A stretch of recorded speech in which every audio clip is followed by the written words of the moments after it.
Anointed Warriors. What's up, spiritual family? Welcome back to Mount Fitness MBS Ministry, where I am your host, Brother Minister Mongoose. Hey, if you're new to the channel, I'm faithfully confident that you guys have watched chapter 1, because I may or may not be providing the testimony. He's given me allowance because he has also, he has simultaneously informed me that I need to make the testimony, as you know, as a believer, that we get victory over evil by the blood of the Lamb and by the words of our testimony. So he's informed me to always put the testimony out there on every single video, because someone may be tuning in for the very first time. But he's also given me allowance / an exception to that. And that is, if it's more than one chapter to that message, then I may or may not actually give the testimony in the additional chapters. So again, I'm faithfully confident that you guys have watched chapter 1 and that you guys have, you're familiar with my testimony, my testimony to him, not to me. And also that you guys aren't picking up this book and starting in chapter 2 and hoping to get a good understanding of what it's all about. So hopefully you guys have done that. I will say this. Hey, look, if you're hurting, if you're lost, if you're confused, if you've made mistakes, if you're financially amongst the needy, if you have sickness, illnesses, any kind of disease, this ministry is for you. This ministry is for you guys. He didn't come for those who had it all together. Pardon me. He didn't come for those. He came for you. And he sent this message and this ministry for you. So whatever you're going through, and I'm not making light of it, be familiar with the testimony that he causes me to put forth to you as it relates to my life, and continue to recycle and regurgitate in your mental, your consciousness, and in your heart the testimony that he has caused you to have. You can't have a testimony if you don't have a test. And my spiritual family members have had tests, extreme tests. Again, mistakes, trials, tribulations, blunders, investing in the wrong different company. I've had that a couple different times. Got taken for a whole bunch of money. And that was a whole bunch of money to me twice. But whatever it is, you know that if it had not been for him, you wouldn't be sitting here or standing here or laying here, whatever you're doing when you're watching this video. So remember your own testimony. It's your strength, it's your power, and it's your victory, right along with the blood of the Lamb. So, having said that, guys, now let's take off of today's topic, which is chapter 2. We're talking about the quest for gold. Again, I hope that you've watched chapter 1. So to get off into it, taking off from chapter 2 where I left off, the guys headed out to the mountaintop. They took their picks, their shovels, and all these different things, and they started digging. And they dug, and they dug. I said, man, we're not seeing anything. We're just seeing more ground, more dirt. But there was something about this stranger that had entered their village and given them this information. So they continued to trust that they would find what he said was up there, even though there was no signs of it. So they persisted. They continued to dig and to dig and to dig. And then, all of a sudden, it began to dawn on them. You know what's happening, guys? We're continuing to dig. And we're in a hole. We have started to dig in a hole, and all we're continuing to do is dig further into this hole.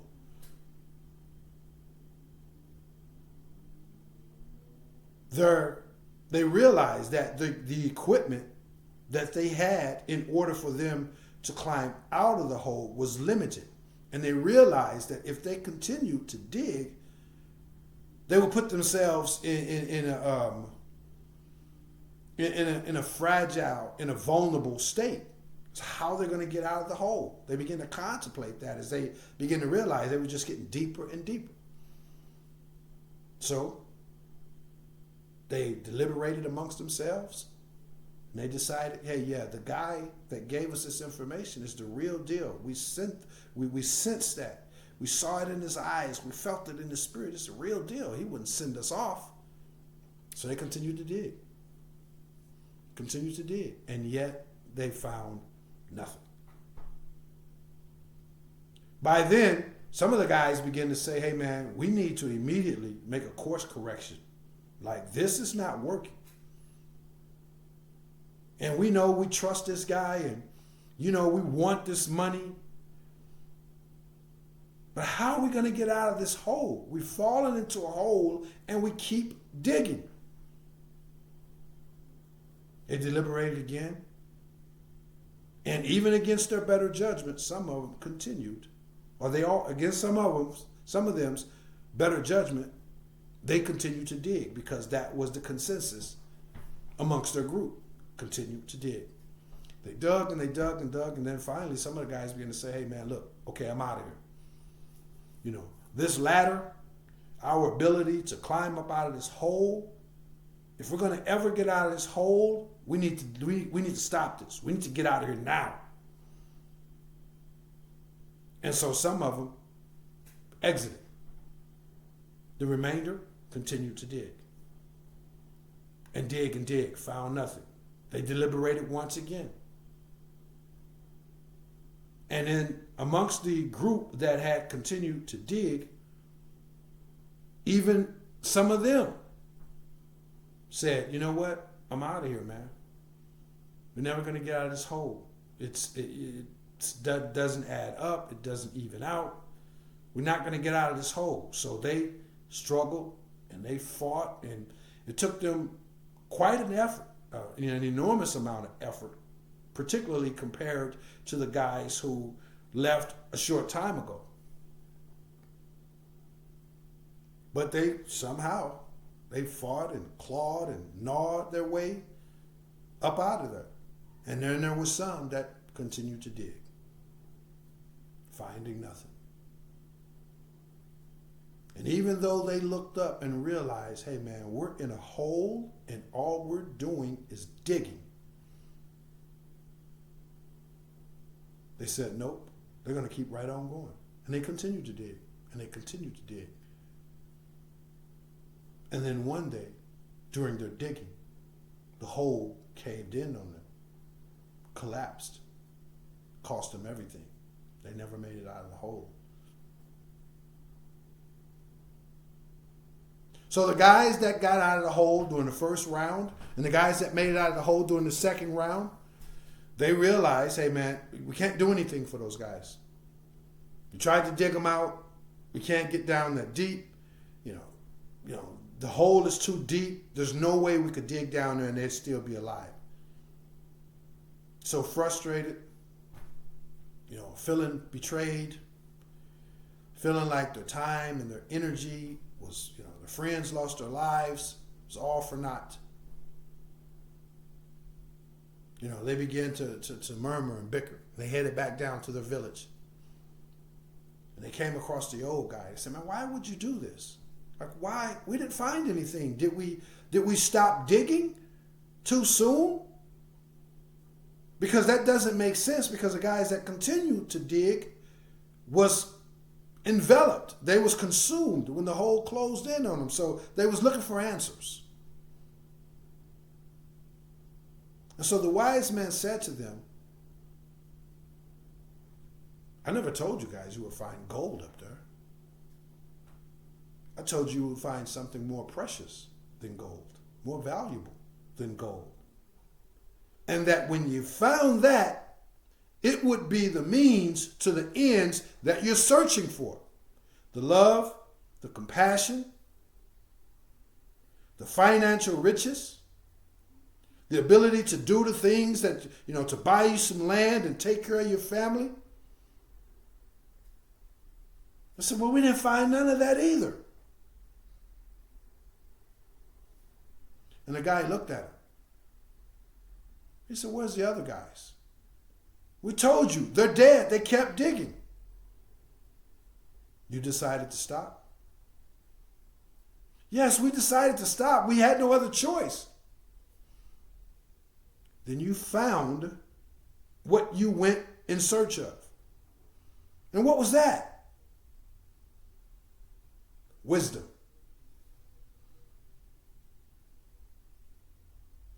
Wisdom. The good book says wisdom is more valuable than gold.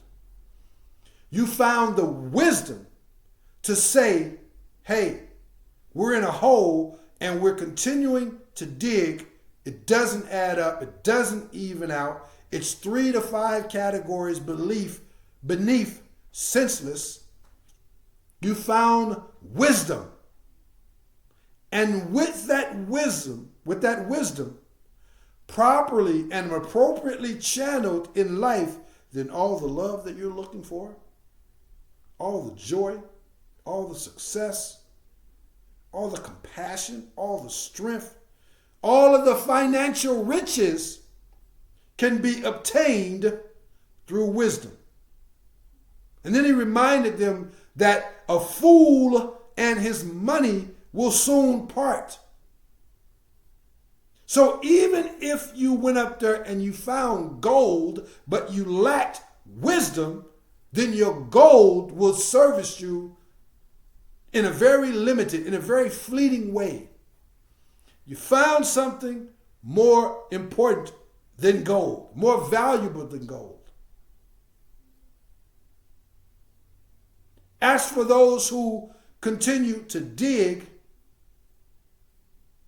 they missed out on the opportunity to find wisdom. Now, this is a metaphor to all of us as human beings, but this ministry is to my spiritual family members, which is, of course, everybody that has the heart to receive what he puts out through this ministry. It's for everybody that has the heart and the spirit to genuinely receive it. But there's a premium emphasis put on the have-nots, the lost, the outcast, the downtrodden, the ex-murderers, the ex-prostitutes, the ex-drug dealers, drug addictors, those who are sick and in wheelchair and in wheelchairs and all these different things. That's what this ministry is for.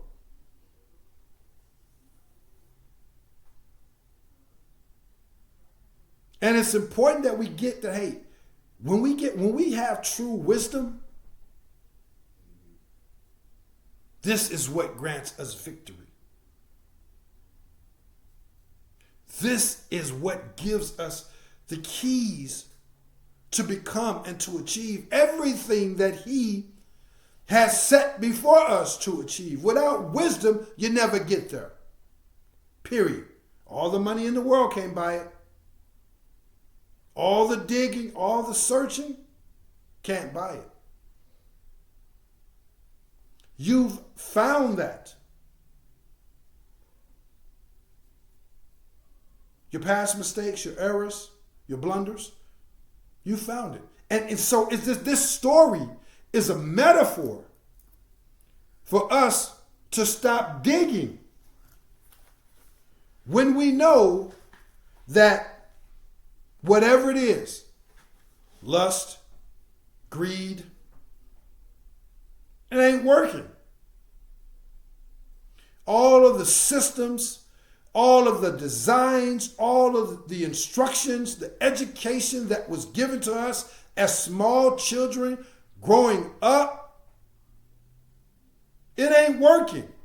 And even if you have the physical gold, the physical riches in your life as a result of having continued to dig and, whether it was lust, jealousy, or hatred, or envy, whatever it was, you utilized those things to achieve the literal gold, the literal riches. Your heart is empty. You know it, and I know it. And whether that's you personally or whether that's someone that you know, your friends, your family, your loved ones, collective society, you can see, you can sense the emptiness in their soul.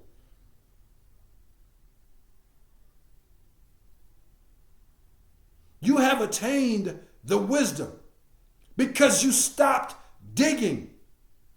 You realize that the jealousy, that the criminality, the false beliefs, the bad intention, the poor conduct, he opened your eyes to realize that you needed to stop digging. You made a course correction. And yet there are, unfortunately, the vast majority of other human beings on this planet that continue to dig. Whether they have the gold or not, they continue to dig. Even though they realize, just like the men who were digging on the mountaintop, even though the knowledge was brought to them, hey, hold on a second. We're in a hole and all we're doing is digging. The overwhelming majority of people missed out on that wisdom and they are continuing to dig. And right now we see that that hole has collapsed on them. They're empty. They don't have any true love in their heart. There's no real passion in their eyes. There's no true courage there. There's no courage to say, okay, hold on a second. This isn't working. I spent a lot of time, I spent a lot of years working on this, but it's not working. I'm steady getting deeper and deeper in this hole. They don't have the courage to say, hey, look, I'm out of here. They have doubled down and said that no matter what, they're going to keep digging. So it's a metaphor.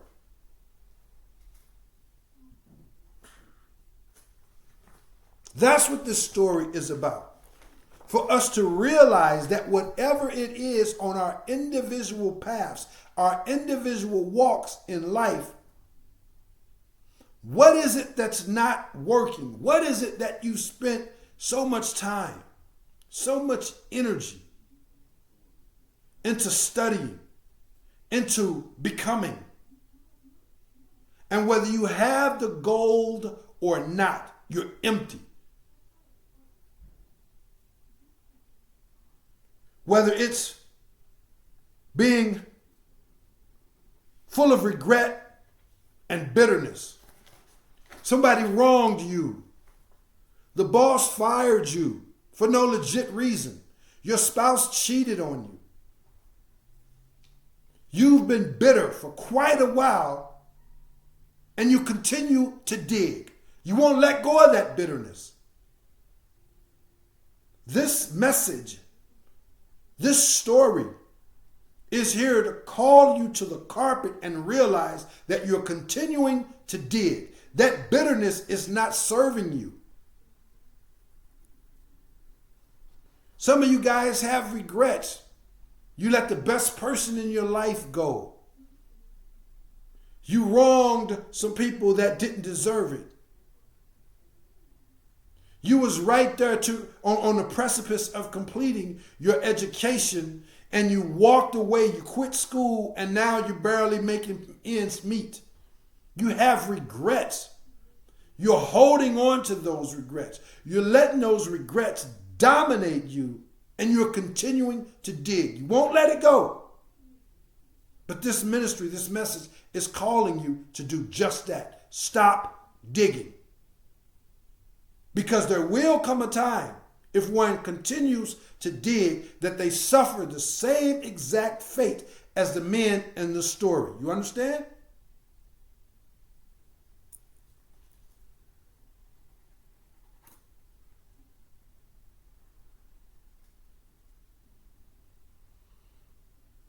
Don't throw away your future by continuing to dig. Don't throw away your todays or your tomorrows because of your yesterdays. Put the shovel down. Stop digging. Some of you guys have spent years, decades in relationships. Some of you guys have spent years, decades working on projects, working on your career. It takes a lot of courage. It takes a lot of wisdom to say, okay, I've dug enough, I'm finished. Don't become so egotistical. Don't become so blindsided to where you just keep digging. Don't throw it away, guys. Stop digging. If we're honest, no one knows how much time they have left. It takes courage and wisdom to say, even though, and this is particularly for anybody that I'd say, late 40s, 50 years of age. You spent all of your 20s and your 30s and your 40s working on that career, working on that relationship.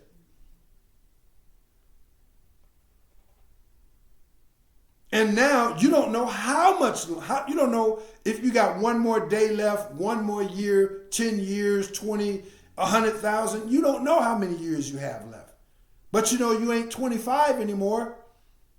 Don't throw away your tomorrows because you're just going to keep digging. Make a course correction and stop digging. Some of you guys have been out there manipulating and dominating people and just been bad people all around. Stop digging. You've crossed this person out to get that promotion. You've crossed that person out to get another promotion. You've betrayed friends, walked away from family. You've done a lot of stuff, and maybe it did get you the gold, but you're still sad. You're still lonely. You're still living in fear. You're still empty. The gold doesn't do it for you. Stop digging. Now I'm going to break this down just real quick about what the different aspects and elements of that metaphor actually represents. But before I do, I want to say, hey, look, some of you guys have been passive, docile, not humble, like totally docile. And you've been doing this for year in and year out in the relationship. Your spouse is bullying you. On the job, people are bullying you. In society, you go out just being meek and nothing wrong with meekness, but being docile and people run over you. Just stop it. Stop digging. Some of you guys are on the other end of that pendulum where you're not being docile. You've just been aggressive. You're just being overly dominant, overly assertive. And it's not working for you. It's not working for you. Stop digging. Whatever it is in your life that you can see, you've been digging and digging, and all you're doing is digging yourself deeper into a hole. Stop it.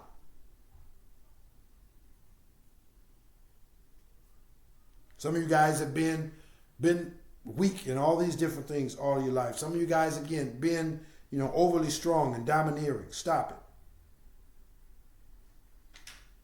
Some of you guys are in broken relationships that's been broken for quite a while. And just like those men digging in that hole, you're trying to tell them, hey man, this ain't working. Change. Let's get out of here.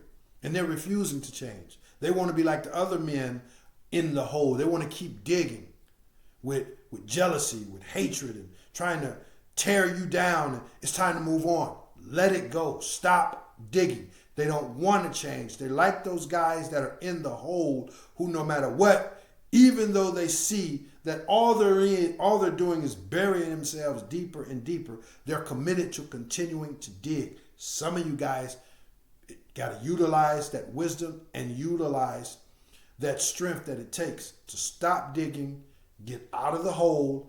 Don't continue to get caught up in the back and forth relationship or sitting on the sideline, praying for them, and they've already made it clear to you that they're going to continue to dig. You have to exit that hole.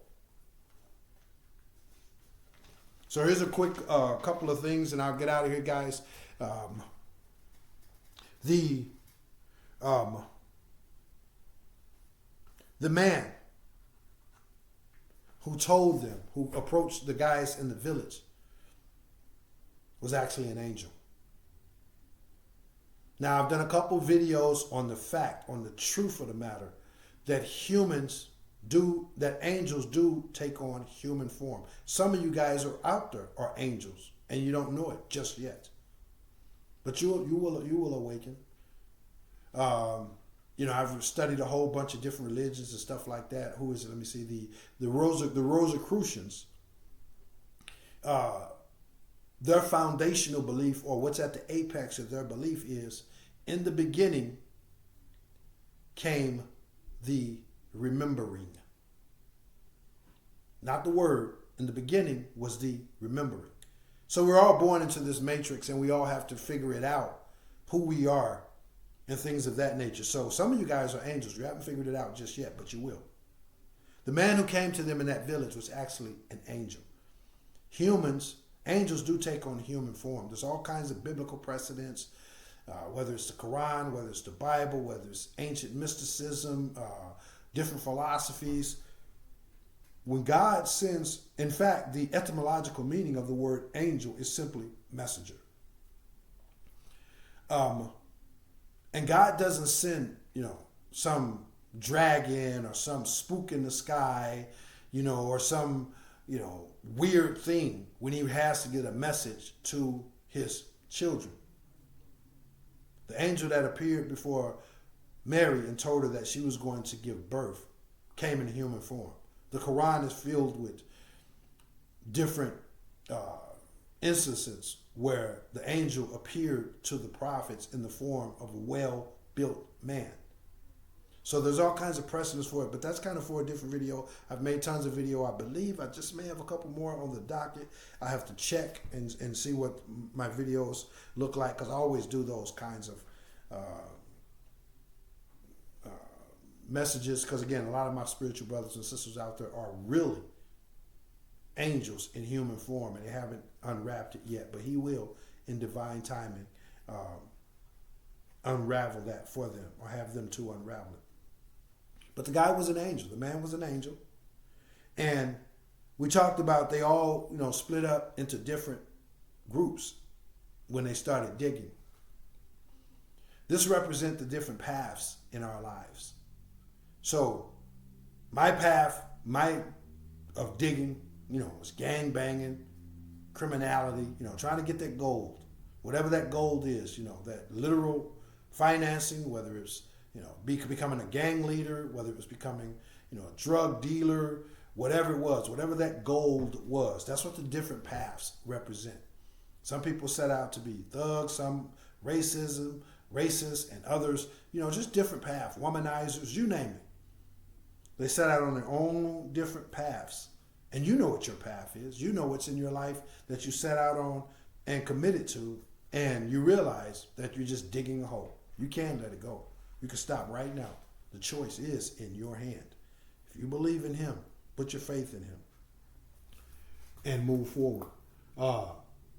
The guys, when the different groups of men that climbed out of the hole, once they realized they were just in a hole and all they were doing were digging, these are the people that in life, some pretty much just stopped right away. Hey man, look, gang banging ain't for me. They tried it. It was introduced to them. It's all they knew. They went in search of that gold, but they realized gang banging, being a racist, being a narcissist, being mean-spirited, being stingy with my money, with my time, with my energy, not helping people out. They realized pretty much right away that wasn't working for them, and they made a course correction. Others, in that metaphor, that story that I gave you, others stayed a little bit longer. And as a result of them staying longer, they had to go through more trials, more tribulations in order to get out of that hole, i.e. in order to make that course correction. It took them longer. They had to struggle longer. But they continued right on fighting, and they got up out of that hole. And of course, the group of men that refused to change course, these are the people who, no matter what, they see the economy getting worse and worse. They see the relationships getting worse and worse. They see the their attitudes and the way they move and conduct themselves in life. It's just things is just getting worse and worse, and they just keep right on digging. So don't be those guys who kept digging. Make a course correction. You know what it is that you need to stop digging for. You know the method that you've been using. You know the path that you set out on. And when you stop and think about it, it's just emptiness. Emptiness. It's not doing it for you. You can stop right now. If you'd like some information about how to do that, how to use some of the services that are mentioned by this ministry, the experiential-based philosophy, which I have to time say that it's not scholarly in and of itself. There's a lot of research, a lot of study into scholarly-based philosophy, but it's not scholarly. It's not based on philosophy. It's not based on scholarly philosophy. It's not based on academia. It's based on experiential philosophy. So if you'd like some philosophical points of views, if you'd like some prayer, if you'd like some information about how you actually stand physically fit, whatever the appropriate level is for you, honoring that and how that can help you achieve some of the things that you need to achieve, whether it's stop digging or to keep moving forward in faith with the hopes and dreams that you know He has for you, whatever the case may be, this ministry would be honored to assist you. But that's what this is all about, guys. Experiential philosophy for the mind, ISSA certified fitness training for the body, and clean-hearted spiritual teachings and practices for the spirit and the soul. All of it's available to you guys. That's what this ministry is about. I evangelize throughout the entire United States.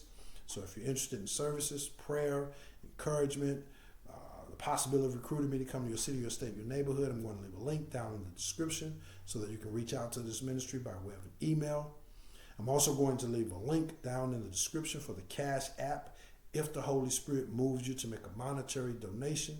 And I also request that you guys please visit the physical fitness branch of the ministry located at mountfitnessmbs.com to get a little bit of insight when it comes to my experience and my expertise in the field of physical fitness training, diet, nutrition, and all that kinds of good stuff. If this ministry is providing you with helpful benefits, then please give back to this ministry. When you give back to this ministry, when you help this ministry, and when you help anybody, when it's coming from a genuine place of helping someone, He's promised to be a helper to those who are a helper of others. He's promised that when you plant those seeds, financial seeds, words of encouragement, assisting people in any way that you can, those are the seeds that you're storing up for yourself. So whatever we want, we have to plant those seeds, guys. That's what I got for you guys. I appreciate all the love and all of the support. Remember, whatever you know in your life that's not working, you've been doing it for a while. I don't care if you've been doing it for 40 years. You may only have two more years left. You may only have 20, 40. You just don't know. But why would you spend another day of your life continuing to dig, continue to engage and invest into something that's not working for you?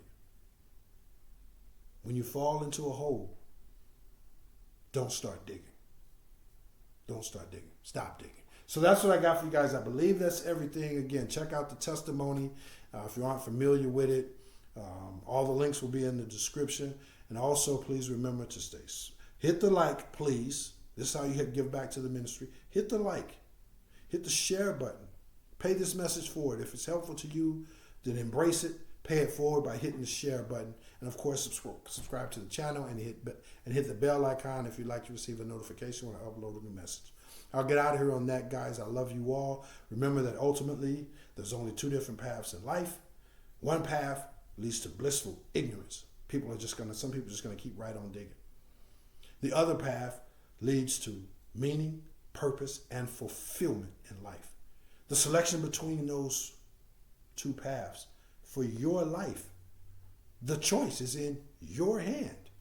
So please, choose wise. And as always, be smart, be sharp, be strong, and be safe. Be happy, be healthy, be humble, and always be courageous. That's what I got for you guys. I love you all. I'll see you in the next one. I am Brother Minister Mongoose. And I will holler back. Peace.